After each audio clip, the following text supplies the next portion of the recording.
ನಾನು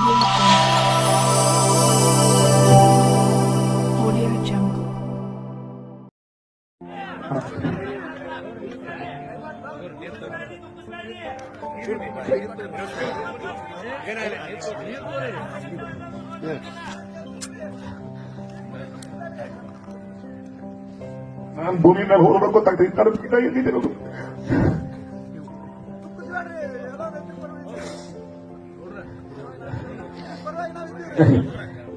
ಇದಿರತ್ತೇಳಿ 40 ವರ್ಷ ಈ ಜಿಲ್ಲೆಯ ಈ ಭಾಗದ ಅಭಿವೃದ್ಧಿಗಾಗಿ ನಾನು ಏನೇನ್ ಶ್ರಮಿಸಿನೋ, ನೀರಾವರಿ ಯೋಜನೆಗಳು ಇಂಡಿ ತಾಲೂಕು ಹುಟ್ಟದಾಗ್ರೆ ಏನೇನ್ ಮಾಡ್ತಾನೆ ತರ್ಲಕತ್ತಿನ ರೇವಣ ಸಿದ್ದೇಶ್ವರ ಯಾತ್ರೆ ಅವರ ಕೆರೆ ತುಂಬುತ್ತನ ಎಷ್ಟು ಕೆರೆಗಳು ತುಂಬ್ಯಾವ, ಯಾವ ರೈತರ ಪೂಜೆಗೆ ಹೋಗಿದ್ದ ಕೆರೆಗೆ ಅವರ ಹೃದಯದ ಆ ಮಿಳಿತವನ್ನ ಗಮನಿಸಿದ್ದೆ. ನಾನು ನನ್ನ ಸಂತೃಪ್ತಿ ಇರೋ ನನ್ನ ರಾಜಕಾರಣದ ಜೀವನ.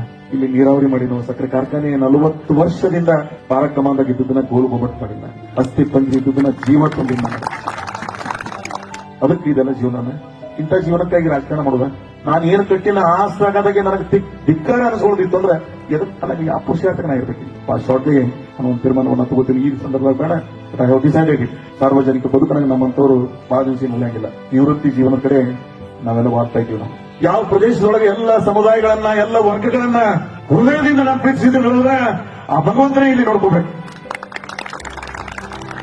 ಎಲ್ಲ ಸಮುದಾಯಗಳಿಗೆ ಸ್ವಾಭಿಮಾನದಿಂದ ನಾನು ಮಾಡ್ತಕ್ಕಂಥ ಪ್ರಯತ್ನ. ನೀರ್ ಕೊಡ್ರಿ.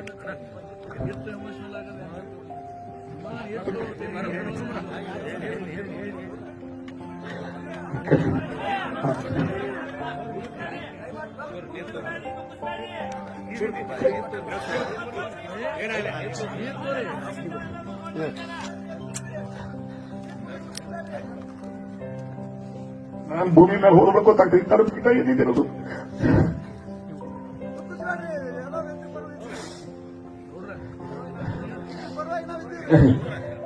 ಇದಿರತ್ತೇಳಿ 40 ವರ್ಷ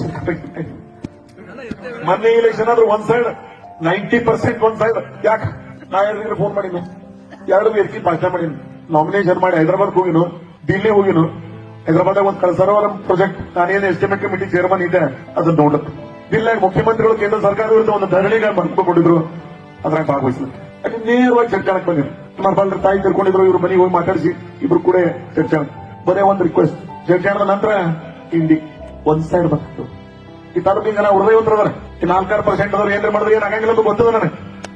ಬಸವಣಿಗೆ ಬಿಟ್ಟಿಲ್ಲ ನನಗೇನು ಬಿಡೋದಾರೆ, ಅಂಬೇಡ್ಕರ್ ಅವ್ರಿಗೆ ಬಿಟ್ಟಿಲ್ಲ ನನಗೇನು ಬಿಡೋದಾರೆ, ಗಾಂಧೀಜಿಗೆ ಬಿಟ್ಟಿಲ್ಲ, ಶಾಂತಿ ಸಾರ್ವಜನಿಕ ಬಿಟ್ಟಿಲ್ಲ ನನಗೇನು ಬಿಡೋದು. ಅದ್ರ ಸಂಖ್ಯೆಗಳನ್ನ ಇತಿಹಾಸವನ್ನ ವಿಶಿಷ್ಟವಾಗಿ ಉಳಿತಕ್ಕಂಥ ಪ್ರಯತ್ನ ಮಾಡಿದೀವಿ ನಾವು.